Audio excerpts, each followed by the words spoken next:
Hi hello అండి. ఈరోజు ఈ వీడియో తీయడానికి ఒక కారణమై ఉన్నది. సో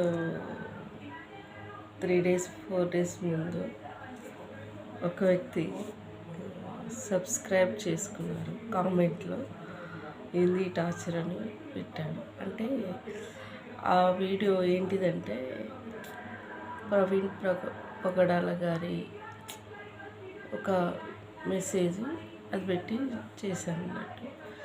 సో నేను మాట్లాడేది ఏంటంటే, సో మీకు నచ్చకుంటే స్కిప్ చేయండి, కానీ ఒకరి మీద ద్వేషం, ఒకరి మీద అలాంటివి పెట్టుకోకండి.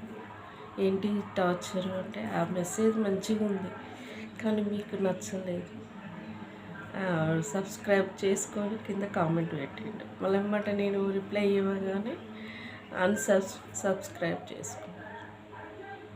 మీలాంటి మనసులో ద్వేషం పెట్టుకోకూడదండి. మేము కూడా కామన్గా చూస్తున్నాం, రీల్స్ అండ్ వీడియోస్ అలాంటివి చూస్తాం. మీ మనసులో అలాంటి ద్వేషాలు పెట్టుకోం కదా. నచ్చకుంటే స్కిప్ చేస్తే వెళ్ళిపోతే తప్పే ఉంది. ఎస్పెషల్లీ ఏంటి టార్చరు అని కామెంట్ పెడితే నీకు నచ్చలేదేమో, అది నీ దృష్టికి టార్చర్లా కొట్టింది. ఇంకెప్పుడు అలా చేయకండి. మనసు ప్రశాంతంగా ఉంచుకోండి. మీ మనసు ప్రశాంతంగా ఉంచుకుంటాం, మాలో ద్వేషాలు ఉండవు. ప్రశాంతత లేని వారికే ద్వేషం అనేది ఉంటుంది. నీ టైంపాస్ కోసం నువ్వు చూస్తూ ఉంటావు, అది నీకు ఇది ఆ మాటలు అది నీకు నచ్చకపోయి ఉండొచ్చు. అలాంటప్పుడు కామెంట్ పెట్టి అనడం అది నీ టైం కాదు, అలా అనకూడదు కూడా. నువ్వు ఎవరో తెలియదు, నేను ఎవరో తెలియదు, ఓకేనా? ఎస్పెషల్లీ నాకు కామెంట్ పెట్టిన అతనికే చెప్తున్నాను, కానీ అందరి కోసం కాదండి. Okay, thank you. ఇంకో విషయం చెప్పాలనుకున్నాను. నా 27 సబ్స్క్రైబర్స్కి థ్యాంక్స్ చెప్పాలనుకున్నాను. So I'm happy. నా జర్నీలో 3 months అయినా నేను అందరికి జనాలకి తెలియకపోయినా చూసి నేను పెట్టేవి కొన్ని నచ్చి మీరు సబ్స్క్రైబ్ చేసుకున్నందుకు ఐఎమ్ హ్యాపీ.